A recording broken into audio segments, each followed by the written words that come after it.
अदालत ने नरेंद्र मोदी की डिग्री को फर्जी करार दे दिया है। नतीजा यह हुआ कि उनका निर्वाचन रद्द कर दिया गया। अब सोचिए, जिस व्यक्ति को देश का सबसे बड़ा नेता बताया गया, जिसे करोड़ों वोट दिलाए गए, जिसकी रैलियों में भीड़ जुटाई गई, वह आखिरकार बुनियादी ईमानदारी के कसौटे पर ही फेल हो गया। ये कोई मामूली बात नहीं है, ये लोकतंत्र के माथे पर एक गहरी शिकन है।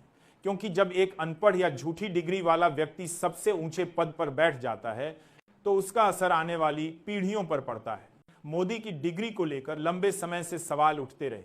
कई बार विपक्ष ने मुद्दा उठाया, कई बार सूचना के अधिकार के तहत कागज मांगे गए, लेकिन हर बार टालमटोल होती रही। जवाब आता रहा कि दस्तावेज कहीं हैं लेकिन दिखाए नहीं जा सकते। फिर जब पत्रकारों ने जांच की तो कभी फोटोशॉप की हुई तस्वीरें सामने आईं, कभी अजीबोगरीब दस्तावेज, और अब कोर्ट ने साफ कह दिया है कि यह डिग्री फर्जी है। अब जरा सोचिए, अगर किसी सामान्य नौकरी पेशा इंसान का 10वीं या 12वीं का सर्टिफिकेट झूठा निकल जाए तो उसकी नौकरी तुरंत चली जाती है, वह व्यक्ति जेल तक चला जाता है। लेकिन यहां देश का प्रधानमंत्री झूठी डिग्री के सहारे चुनाव लड़ता रहा, जनता को गुमराह करता रहा और सत्ता पर काबिज रहा। अदालत का यह फैसला केवल मोदी के लिए नहीं बल्कि पूरी राजनीति के लिए एक आईना है। आपको याद होगा, मोदी की डिग्री को लेकर पहले भी जब सवाल उठा था तो उनकी पार्टी ने बड़ी बड़ी प्रेस कॉन्फ्रेंस की थी। अमित शाह और अरुण जेटली तक सामने आकर दस्तावेज लहराते रहे, लेकिन दस्तावेज लहराने से सच नहीं बदलता। कागज का टुकड़ा अगर असली नहीं है तो चाहे उसे 1000 बार कैमरे पर दिखा दीजिए, वह असली नहीं हो जाएगा। अब बड़ा सवाल यह है कि क्या देश ने इतने साल एक अनपढ़ नेता के हाथों अपने लोकतंत्र को सौंप दिया? क्या यह लोकतंत्र की सबसे बड़ी विडंबना नहीं है? हमें बार बार कहा गया कि यह नेता 56 इंच का सीना रखता है, यह नेता पूरे विश्व में भारत का नाम ऊंचा कर रहा है। लेकिन दुनिया के सामने अब यह सच्चाई खुल गई है कि उसकी बुनियाद ही झूठ पर टिकी थी। लोकतंत्र तब मजबूत होता है जब नेता पारदर्शी हो, जब वह सवालों का सामना करे। लेकिन यहां सवाल पूछने वालों पर ही मुकदमे कर दिए गए, पत्रकारों को धमकाया गया, विपक्ष को चुप कराया गया।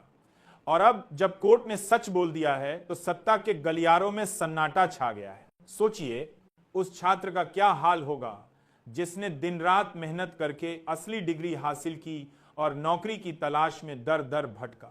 वह किस मुंह से इस देश के नेताओं पर भरोसा करेगा जब प्रधानमंत्री तक फर्जी डिग्री के सहारे सत्ता पर बैठ सकता है?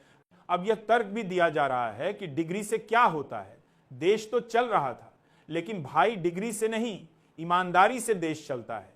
अगर शुरुआत ही झूठ से हुई तो फिर नीतियों में, फैसलों में, भाषणों में सच कहां से आएगा? लोकतंत्र की पूरी इमारत ही झूठ की नींव पर खड़ी हो जाएगी। ये मामला केवल एक डिग्री का नहीं है, ये मामला भरोसे का है। जनता ने वोट दिया, लेकिन वोट देते समय उसे यह भरोसा था कि जो शख्स चुनाव लड़ रहा है उसकी बुनियादी योग्यताएं असली हैं। लेकिन अब जनता को धोखा दिया गया है। अब सवाल यह है कि भाजपा इस फैसले के बाद क्या करेगी?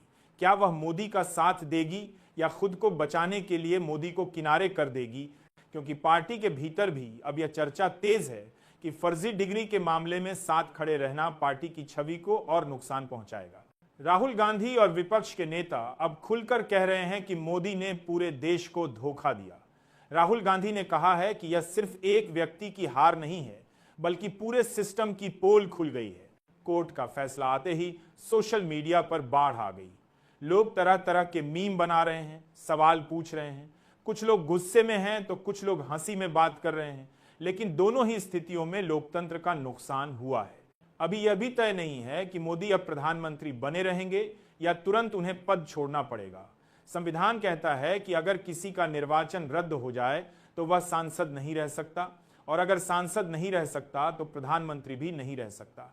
यानी मोदी का जाना तय है। लेकिन जाने से पहले मोदी को यह जवाब देना होगा कि इतने सालों तक उन्होंने देश से झूठ क्यों बोला, उन्होंने क्यों कहा कि उन्होंने यह डिग्री हासिल की है।